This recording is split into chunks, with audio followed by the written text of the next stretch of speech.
So a lot of what we've been thinking about through features like eco-friendly routing or showing you the carbon footprint of a flight in Google Travel or a pre-owned label when you're looking at items on Google Shopping is giving people helpful information in that moment of decision so that they have the information, and then it's up to them if they want to take that next step.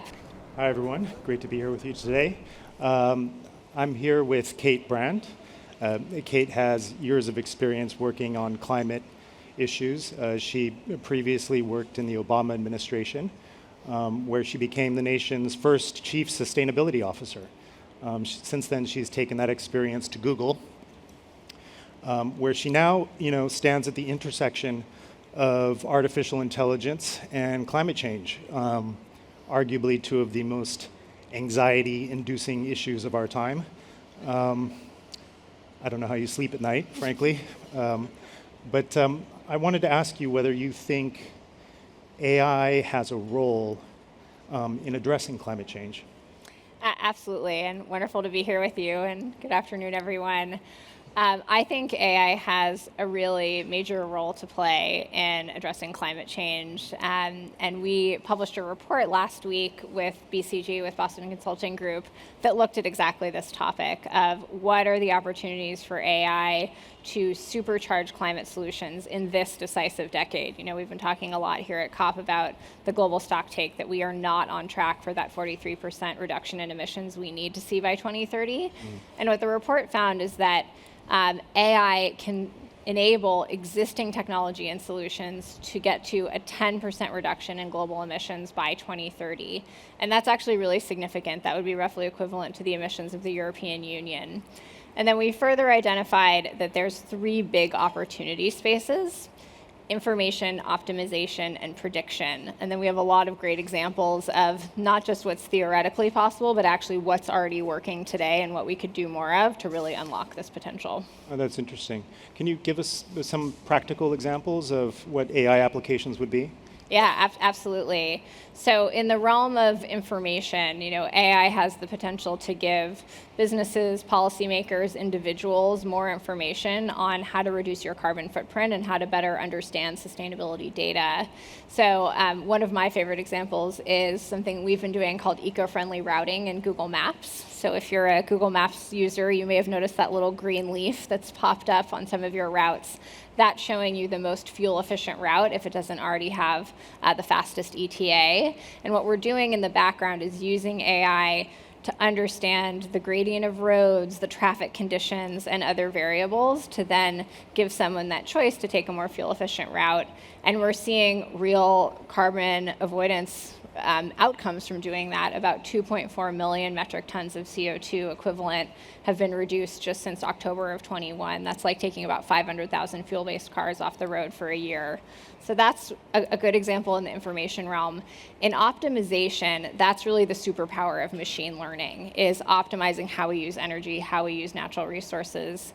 And a great example of this is in aviation. So, we're talking a lot this week about hard-to-abate sectors. Aviation, about 2% of global emissions. A lot of solutions are coming, like aviation biofuels, batteries, new engine types, but they're going to take a long time to deploy, probably not all coming online this decade. But 1/3 of the emissions in aviation are actually caused by contrails. You might be able to see one right now, but that's that plume that you see behind jets. That's 1/3 of the global warming impact of aviation. So we teamed up with Breakthrough Energy and American Airlines, and we used AI to better understand through satellite imagery when contrails were forming, and then to give recommendations to pilots about how to change their altitude to avoid contrail creation. And we were able to reduce contrails by more than half, by 54%. So that's one of those examples where it's a hard-to-abate sector. Other solutions are going to take a long time. This could take out 1/3 of those emissions right now in this decisive decade. That's interesting. We're now just starting to interact with AI for the first time on the consumer level. It's becoming clear that these models are fairly voracious consumers of energy. I read a recent report that said that just to train ChatGPT 3 alone, it required as much energy as running 123 gas-powered cars for an entire year. So I guess my question to you is, how can we ensure that AI is preventing more emissions than it's producing? Absolutely. And this is a key point and something that we investigate in detail in this report I mentioned. And there are several ways that we need to do that. I think the first is to understand where we are today, sort of what's the baseline that we're dealing with. And the most recent, really highly credible, peer-reviewed study shows us that in 2022, global data centers represented about 0.1 to 0.2% of global emissions, and about 25% of the work happening in those data centers was machine learning. So we're starting from a pretty small baseline. However, you're absolutely right. It's most critical that we are responsibly developing AI as new solutions come online. And I think with AI at an inflection point, it's hard to know what that curve is going to look like. And one of the areas we actually identify in the paper is there isn't good research out there. We need to do that research about what is that trajectory. But in the meantime, we have a lot of insights that we've already gained. And several of my colleagues, Dave Patterson and others, published a paper last year that was sharing the best practices that our engineers have been using at Google to dramatically reduce the footprint of training models specifically, which is what you pointed to. And those insights could get you to reducing energy by 100x, emissions by 1,000x. And so there's how you train the models. There's also how you design the data centers themselves, driving towards deep efficiency. That's something we've been focused on since we started building data centers. There's the hardware itself. So we have TPUs. That's the hardware that Google uses for machine learning. The TPU v4, which is one of the more recent models, is one of the most efficient chips out there. Yeah. And then after that, you get to carbon-free energy. And we've said we want to get to a state by 2030, all of our data centers globally are operating on 100% carbon-free energy every hour of every day. And so it's really that suite of solutions that we need to keep driving towards to develop responsibly. I mean, every time you essentially add a parameter, a new capability to an AI model, what you're doing potentially is expanding its carbon footprint. So I just wonder if Google's willing to limit the power of its AI tools when necessary to ensure that you're lessening the impact on the environment. I mean, I think, as I said, we are at such an inflection point right now that the optimization is going to increase. Our level of understanding about how to do this more efficiently is going to increase, and that needs to happen alongside the infrastructure, the hardware, the carbon-free energy.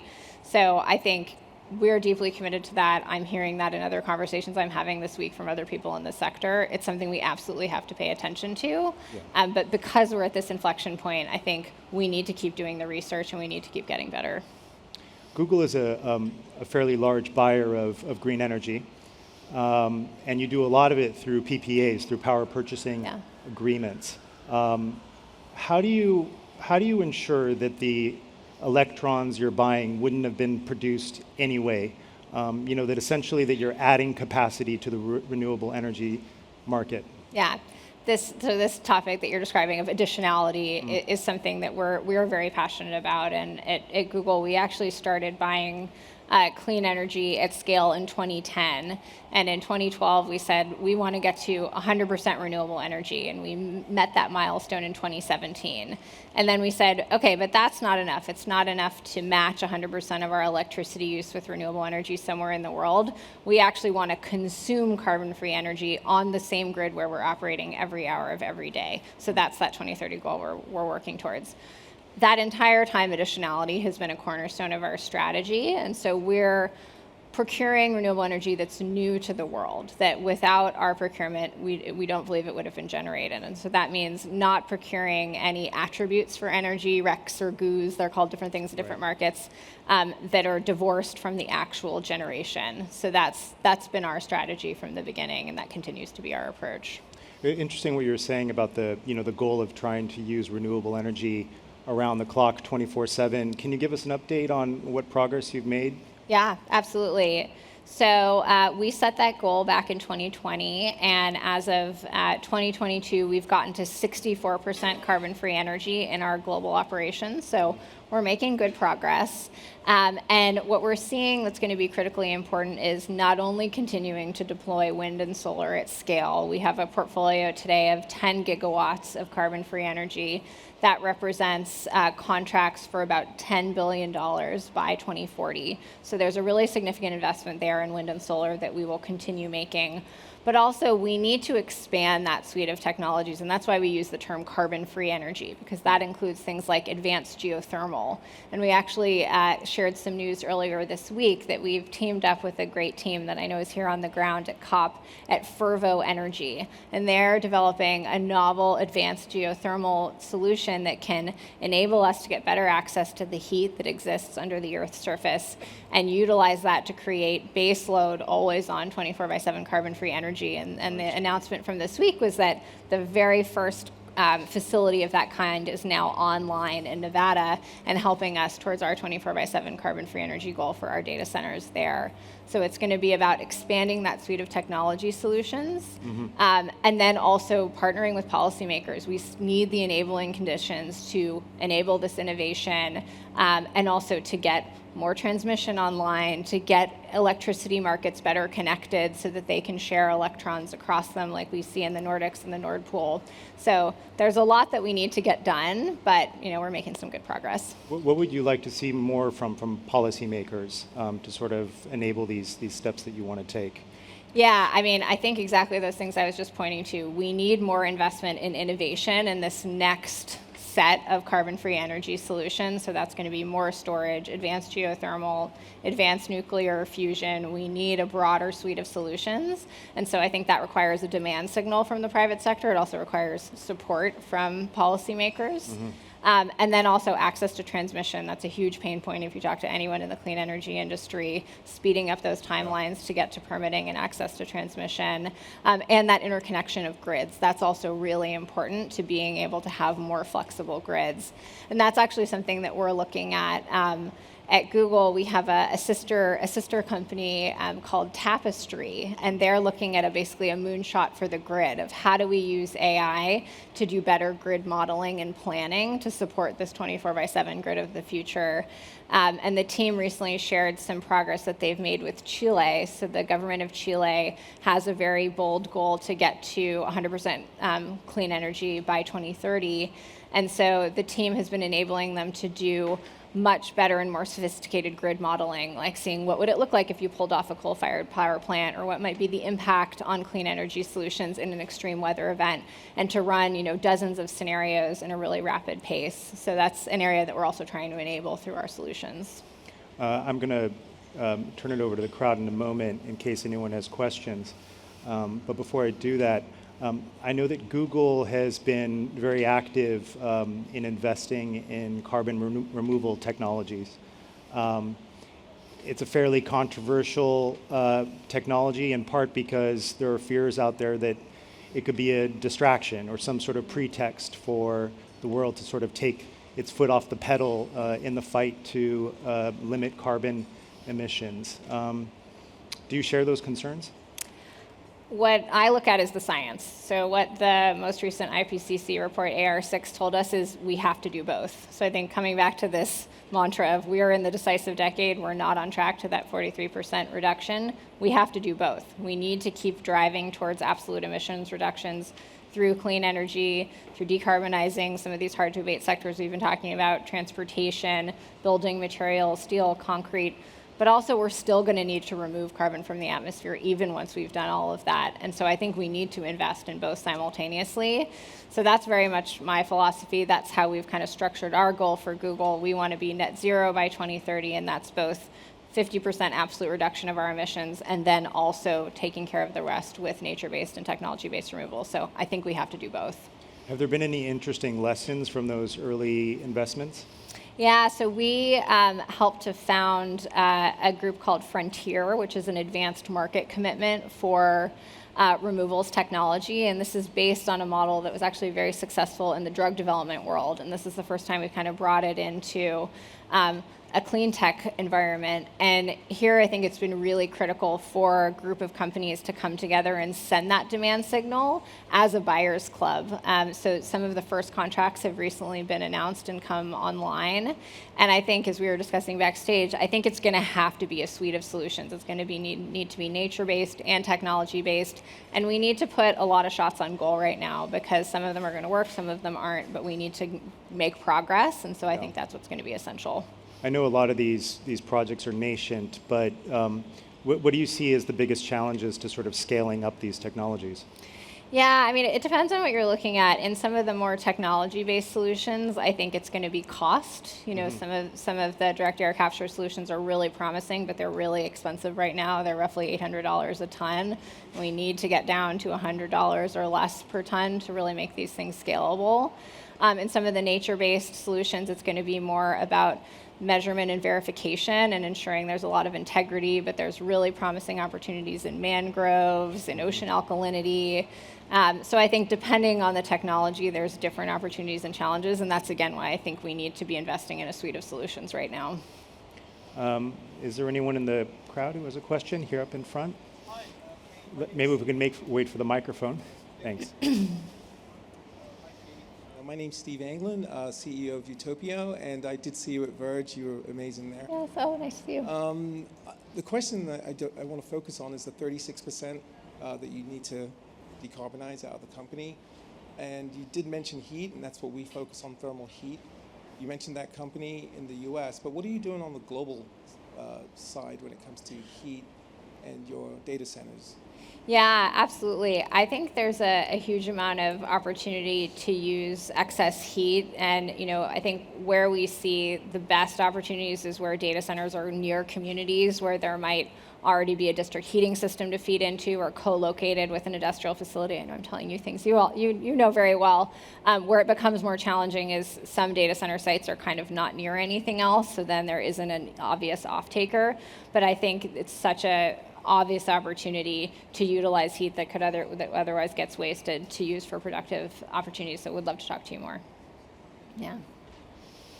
Any other questions over here in the aisle? Thanks. Hi. My name is Paris Smalls, and I run a geothermal startup out of Boston called GeoPower. We know Fervo very well. They're a competitor of ours. We want to talk to you too. Yeah, that's great. Okay. When you guys first engaged with Fervo like 3 years ago, they were like a 5-person startup, and it was more of like a concept what they were trying to prove.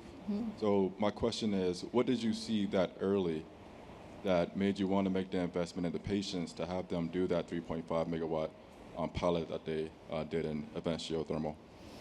Yeah, I mean, I think it was really, and truly, I would love to hear more about what you're doing, so let's talk afterwards. But I think it's truly our belief in the need for this suite of solutions. And geothermal is something that we've been interested in at Google for a really long time. We even had colleagues looking at it, you know, over a decade ago. So I think it was a technology space we had been watching for a while. And as you know, Tim and the team, you know, at Stanford down the road, we got introduced to them, and we were excited to see them sort of revisiting geothermal, but through some new and novel approaches to it, and of course drawing upon techniques that are widely used in oil and gas and fracking, seeing that having, you know, a lot of potential. So I think it was just our belief that we need more carbon-free energy solutions and wanting to again have a lot of shots on goal.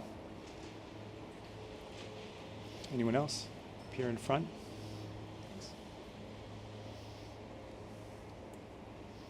My name is on. Okay. My name is Jerry Edling. I'm an author and I write for radio and television. I was wondering if you're seeing more cross-border projects, given the fact that renewable energy is so geography-centered. In other words, you can't have a windmill without wind, and you know can't have great solar power without the sun. So whereas oil and coal-fired plants can be literally built anywhere. Are you seeing more of those, and are you employing more satellite technology and that type of thing in that? And also, well, that'll pretty much. Yeah. Yeah.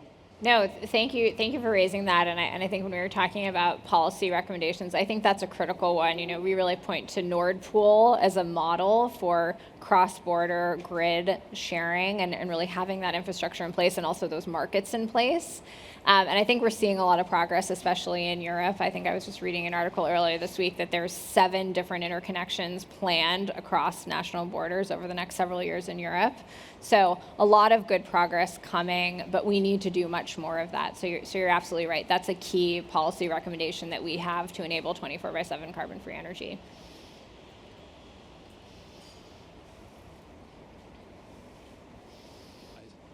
Scott Francisco from Cities for Forests, and Google's done some amazing work with decarbonizing buildings through mass timber. One of the leaders, we've really appreciated that.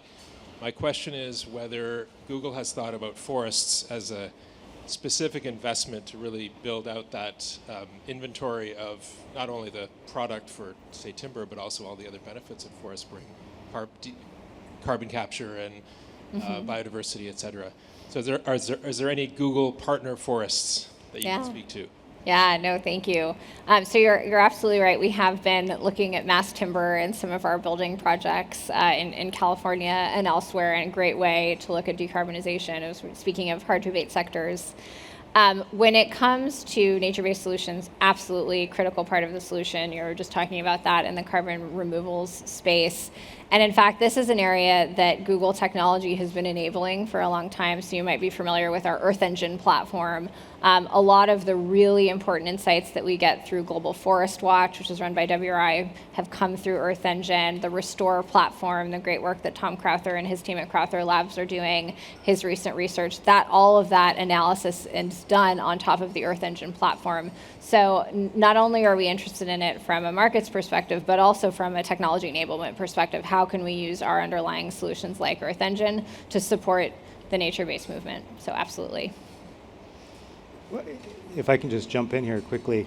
When it comes to the carbon credit market, it's had some troubles recently. I was just curious, what does Google do to ensure the integrity of some of these investments, particularly with reforestation projects? How do you guarantee that 10 years from now, 20 years from now, those forests aren't cut down again? Yeah, so you're absolutely right. This is certainly an inflection point, I think, in the carbon markets, and I think there are opportunities for technology to play a really critical role. I think MRV, or measurement and verification, has been a real challenge, and so I do think technology solutions like what we were describing, Forest Watch, Restore, other platforms that are being built are going to be really critical in restoring that confidence in nature-based solutions. So we're taking our time, and we're both approaching it, thoughtfully through our removals program, evaluating all the technologies out there, and looking at ones that we feel like we can have confidence in. But then also really thinking about how can our technology play a broader role in supporting that MRV that's going to be really required, I think, to bolster confidence. Saw some other questions out there in front. Yeah.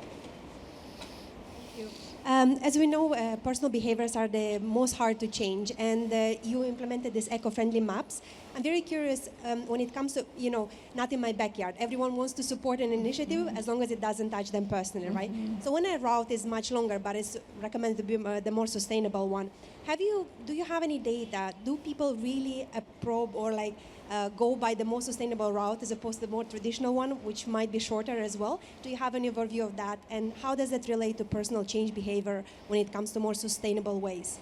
Yes. Oh, I'm so glad you brought this up because we haven't really gotten to this in this conversation.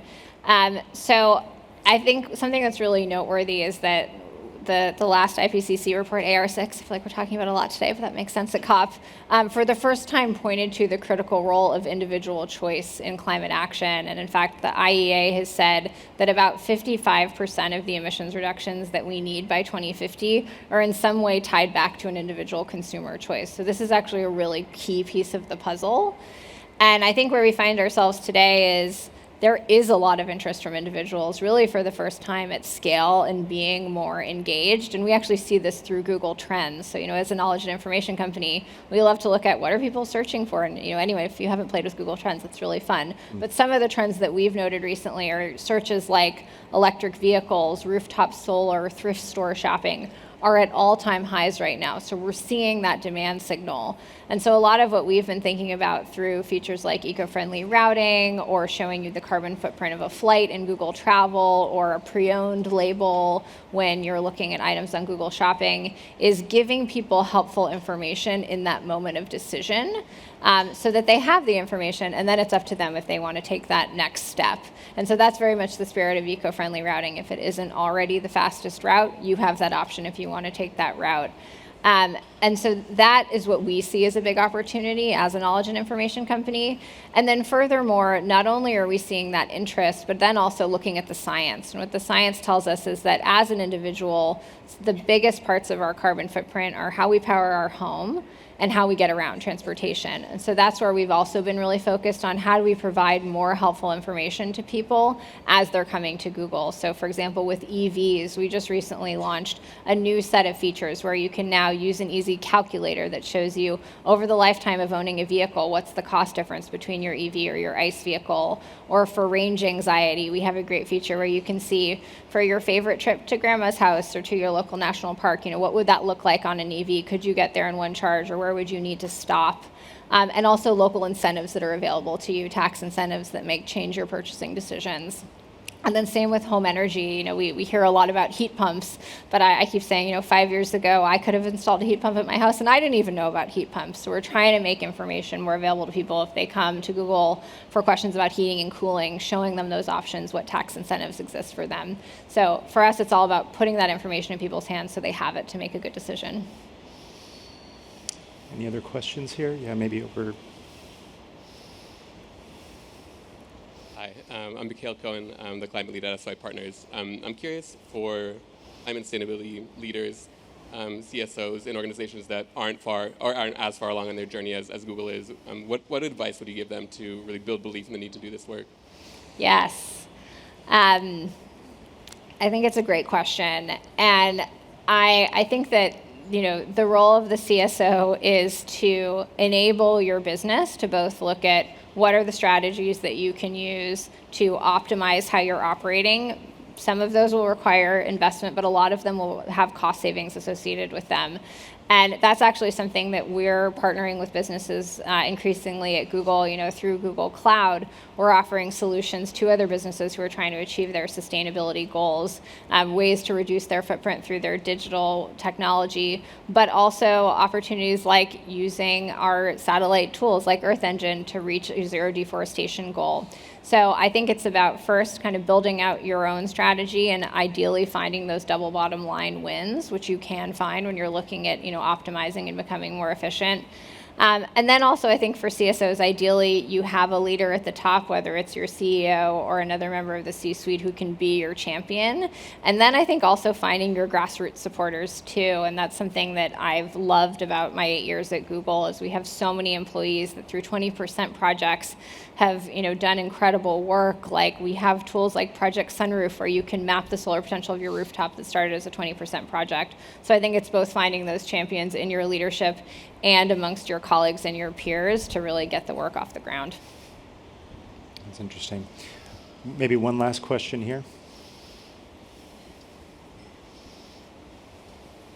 Hello.